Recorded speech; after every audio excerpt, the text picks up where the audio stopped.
नोरमा group, जो सोचता है वो करता है। आपके अपने सपनों का आशियाना। नमस्कार, आप देख रहे हैं भारत लाइव और मैं हूँ शिवांगी आपके साथ।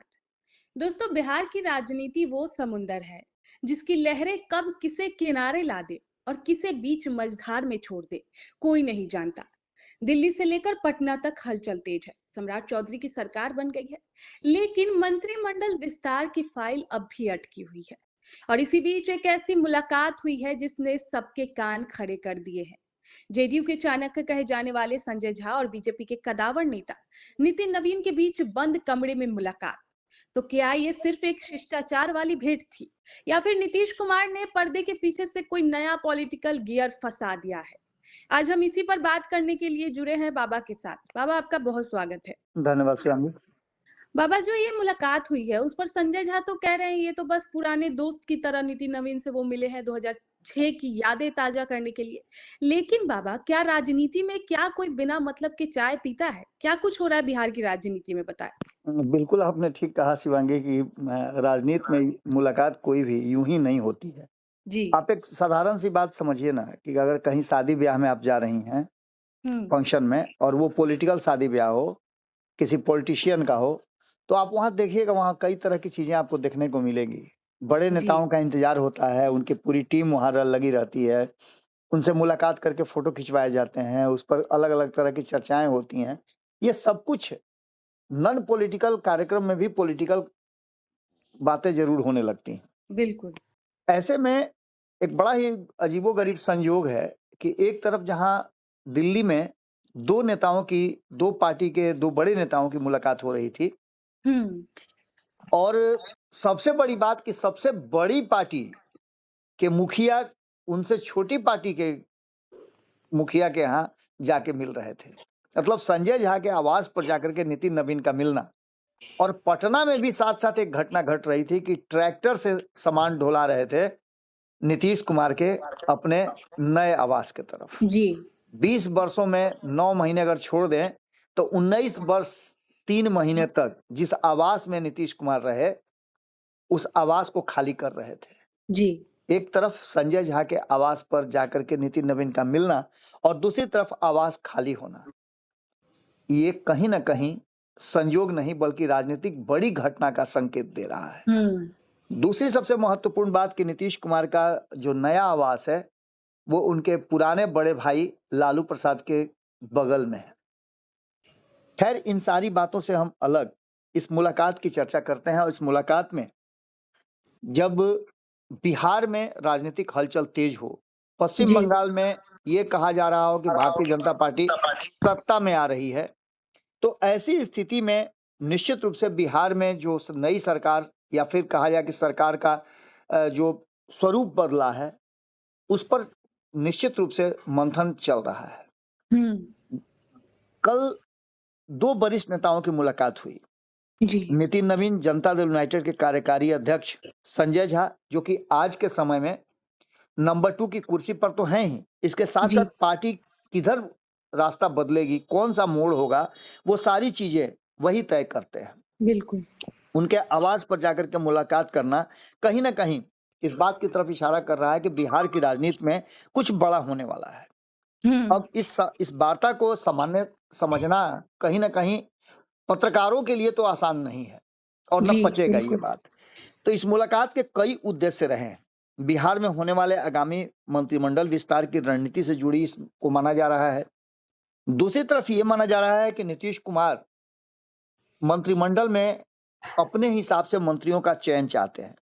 बीजेपी जेडीयू के बीच फार्मूला जो है वो हम कई बार बता चुके हैं कि इस बार बड़े भाई छोटे भाई का भेद भुला करके बराबर के दर्जे पर नीतीश कुमार आना चाहते हैं। यानी उनकी सीटें अगर 3-4 कम भी हैं तो उससे कोई अंतर नहीं पड़ता है। मंत्रिमंडल में फार्मूला जो है वो 50-50 का तय होगा। और जी। मैं पहले भी बता चुका हूं, आपके साथ भी मैंने विश्लेषण किया था, उसमें भी मैंने बताया था कि नीतीश कुमार अड़ गए हैं कि जो मंत्रिमंडल होगा अगर 14-14 है तो दोनों को 14-14 मिलेगा और बाकी जो बचेंगे वो बाकी के सहयोगियों को दे दिया जाएगा। जी। बिल्कुल। इसके साथ साथ मुख्यमंत्री सम्राट चौधरी की सरकार का मंत्रिमंडल विस्तार जो होगा वो 4 तारीख के बाद संभावित है। कल मेरी मुलाकात छोटी सी एक मुलाकात एक शादी कार्यक्रम में, एक रिसेप्शन कार्यक्रम में सम्राट चौधरी से हुई थी और उनके जो नए फैसले हैं उस पर हम लोग आपस में बातचीत भी किए। काफी लंबी मतलब करीब 10-15 मिनट हम लोगों की बातचीत हुई।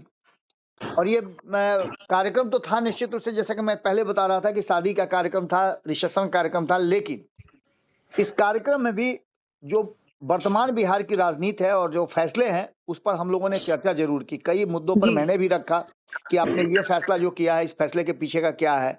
खास करके पंचायती राज पंचायत के मंत्री रहते हुए उन्होंने जो फैसले किए थे, उस फैसले को लेकर के अब उन्हें पता चल रहा है कि पंचायत स्तर पर सारी चीजें करना है। लेकिन सीधी सी बात यह है कि सम्राट चौधरी काफी कॉन्फिडेंट भी दिख रहे थे और जो फैसले ले रहे हैं वो भी काफी बोल्ड फैसले ले रहे हैं। जी तो एक बात तो तय है कि नीतीश कुमार का उनके सर पे हाथ है।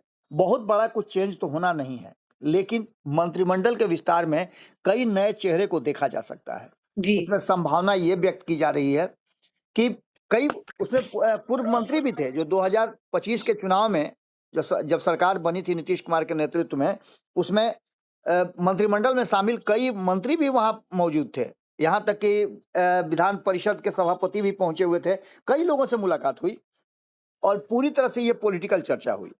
जी अब ऐसे में ये बातें तो खुल करके सामने आ रही है कि 6 तारीख से 8 तारीख के बीच में मंत्रिमंडल का जो विस्तार है वो हो जाएगा। इस विस्तार बिल्कुल में क्या किसे मिलेगा, इस पर विशेष तैयारी और विशेष मंथन जो कहीं ना कहीं दिल्ली में संजय झा के आवास पर हुई है, उससे जोड़कर देखा जा सकता है। जी दूसरी सबसे महत्वपूर्ण बात कि बिहार में जो राजनीतिक परिस्थितियां बदली हैं उसका स्वरूप क्या होगा। कई लोग नाराज चल रहे हैं, उस नाराजगी को कैसे दूर किया जाएगा। आपने हाल फिलहाल में एक बात सुनी होगी, सम्राट चौधरी के बारे में कहा जाता है कि सम्राट चौधरी एरोगेंट हैं, सम्राट चौधरी बोल्ड फैसले लेते हैं, लेकिन सम्राट चौधरी व्यवहार में कैसे हैं ये वही जान सकता है जो सम्राट चौधरी को जानता है। जी सम्राट बिल्कुल चौधरी किसी के साथ कोई वैमनस्य नहीं रखते हैं और जिस तरीके से वो आम दिनों में मिला करते थे, एक मंत्री के रूप में या एक नेता के रूप में मिला करते थे, आज मुख्यमंत्री बनने के बाद भी उनका वही टोन है, मिलने का तरीका भी वही है, उनमें कोई बदलाव देखने को नहीं मिल रहा है। मेरी जी मुलाकात उनके मुख्यमंत्री बनने के बाद ये चौथी मुलाकात थी और हर मुलाकात में वो बाय नेम लोगों को पहचानते हैं। जी मेरे साथ तो उनका एक अलग तरीके का मतलब समझिए कि रहा है शुरू से ही। तो ऐसी स्थिति में एक बात तो तय है कि जो बातें चल रही हैं कि फलाने नाराज हैं, चिल्लाने नाराज हैं, देखिए भारतीय जनता पार्टी में नाराजगी बहुत बड़ी बात नहीं होती है, क्योंकि जो जी फैसला जी केंद्रीय नेतृत्व और पार्टी कर देती है उस फैसले पर सबको अड़ना पड़ता है और उस फैसले के साथ होना पड़ता है। जी बिल्कुल ऐसे में जो वर्तमान स्थिति है और राजनीतिक पंडित जो भी कह रहे हैं कि फलाने नाराज हैं, भूचाल आ जाएगा, तो ये हो जाएगा, वो हो जाएगा, पार्टी के विलय तक की बात की जा रही है कि आरएलएम का विलय हो जाएगा, इन सारी बातों से बिल्कुल अलग सम्राट चौधरी उन सारे परिस्थितियों को देख रहे हैं और सारे फैसले ले रहे हैं जो फैसला आने वाले बिहार के लिए बेहतर होगा। जी ऐसे में उन्हें सभी समाज की जरूरत है, सभी धर्मों की जरूरत है और सभी लोगों को अपने साथ लेकर चलने की जरूरत है और जी ये बात अच्छी तरह से सम्राट चौधरी समझ रहे हैं। भारतीय जनता पार्टी अन्य राज्यों में भले ही शासन कर रही हो, उसके मुख्यमंत्री का काम करने का तरीका कुछ अलग हो सकता है, लेकिन बिहार एक ऐसा राज्य है जहां सर्वधर्म समभाव की शुरू से ही आयत रही है। चाहे वो कांग्रेस की सरकार रही हो, चाहे वो लालू प्रसाद की सरकार रही हो, या फिर नीतीश कुमार की या कर्पूरी ठाकुर की सरकार रही हो, किसी की भी सरकार रही हो, उस जी सरकार में आपने देखा होगा कि सभी को साथ लेकर चलने की कवायद रही है। जी ऐसे में आप इतना समझ लीजिए कि जो वर्तमान परिस्थिति बनी है, और खास करके कहा जा रहा था कि भूमिहार नाराज चल रहे हैं, विजय सिन्हा को लेकर के बहुत सारी बात, ऐसा कुछ भी नजर नहीं आया। हाँ, विजय सिन्हा और सम्राट चौधरी दो अलग अलग धुरी जरूर हैं, दोनों जी के काम करने का, दोनों एग्रेसिव राजनीति करते हैं, लेकिन एक सॉफ्ट एग्रेसिव करते हैं और एक हार्ड एग्रेसिव करते हैं। ऐसे में दोनों की जरूरत भारतीय जनता पार्टी को है और दोनों को कहीं ना कहीं ले करके चलने का जो मादा है या फिर जो तरीका है वो लेकर के जरूर भारतीय जनता पार्टी चलेगी। ऐसे में जी सबसे बड़ा फैसला जो है वो कहीं ना कहीं नीतीश कुमार का होना है और नीतीश कुमार के फैसले पर भारतीय जनता पार्टी के केंद्रीय नेतृत्व को मुहर लगानी है। इस बार के मंत्रिमंडल विस्तार में कई नए चेहरे शामिल होंगे और उसमें आप देखिएगा कि टीम निशांत की एक बड़ी भूमिका होगी, क्योंकि निशांत यात्रा पर जा रहे हैं और इस यात्रा के समाप्त होने के बाद निशांत की जो रियल भूमिका है वो तय होगी।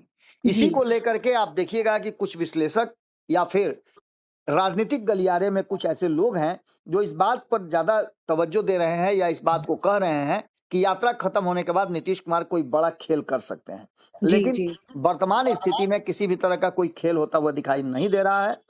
सवर्ण वोटरों को अपने तरफ रखने के लिए सवर्णों को स्थान दिया जाएगा, तो वहीं दलित वोटरों के लिए जहां एक तरफ भारतीय जनता पार्टी तैयारी कर रही है, वहीं दो नेताओं को एक इसकी जिम्मेवारी दी गई है, चिराग पासवान और जीतन राम मांझी की। इसके जी अलावा अति पिछड़ा समाज को साधने की भी तैयारी होगी और इसमें देखिएगा कि इस बार के मंत्रिमंडल में हर तरफ से अति पिछड़ा को साधने की कोशिश की जाएगी। उसमें जी अधिकांश लोग अति पिछड़ा के हो सकते हैं। अब ऐसी परिस्थिति में ये सामंजस्य और ये बैलेंस बनाने की हर वो कवायद शुरू होगी। हर क्षेत्रों को दिया जाएगा विशेष स्थान, खास करके मगध और शाहाबाद के क्षेत्र को, जिसने झोली भर भर के पहली बार भारतीय जनता पार्टी और एनडीए की को वोट दिया है।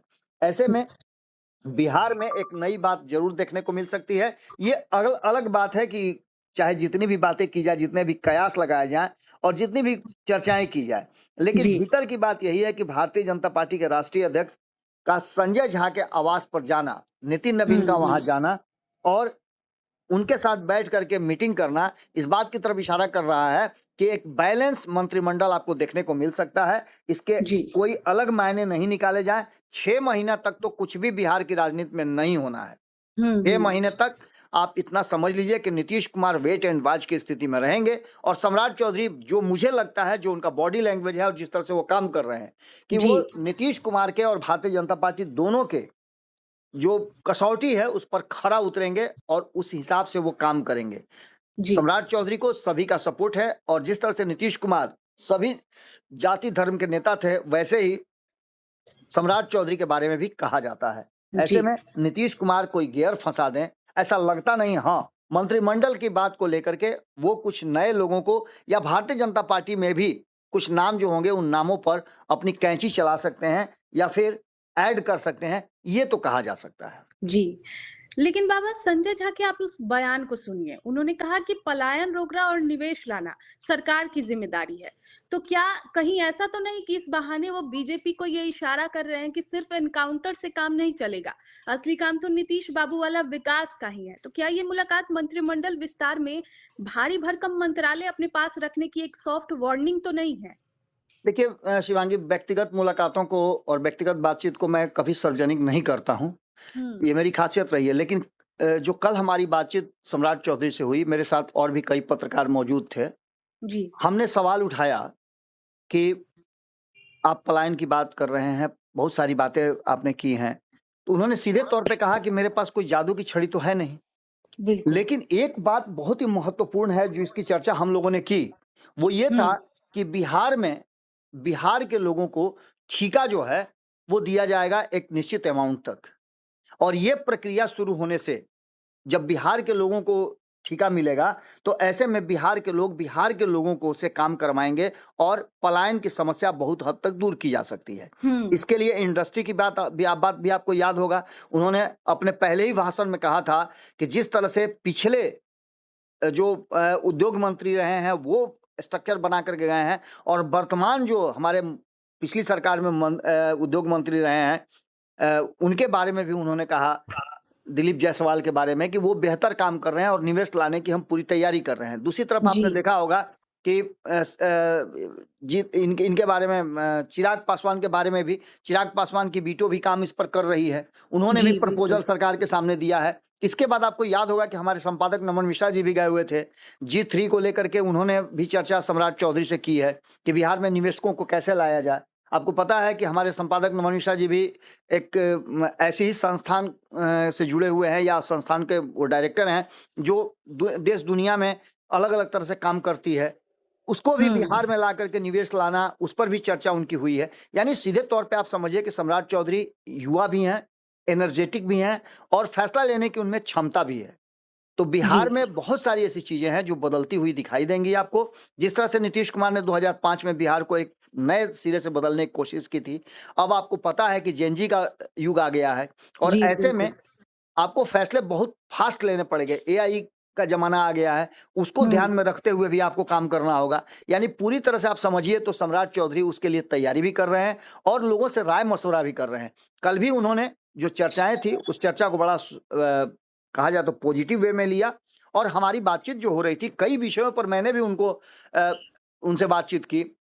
काफ़ी जी, लोग वहाँ मौजूद थे और ये सभी चीज़ें इस बात की तरफ इशारा कर रही है कि बिहार बदलाव की तरफ आगे बढ़ रहा है और बिहार अपने पैरों पे खड़ा होगा, तभी जाकर के बिहार जो देश के अलग-अलग विकसित राज्य हैं, उसकी श्रेणी में आएगा।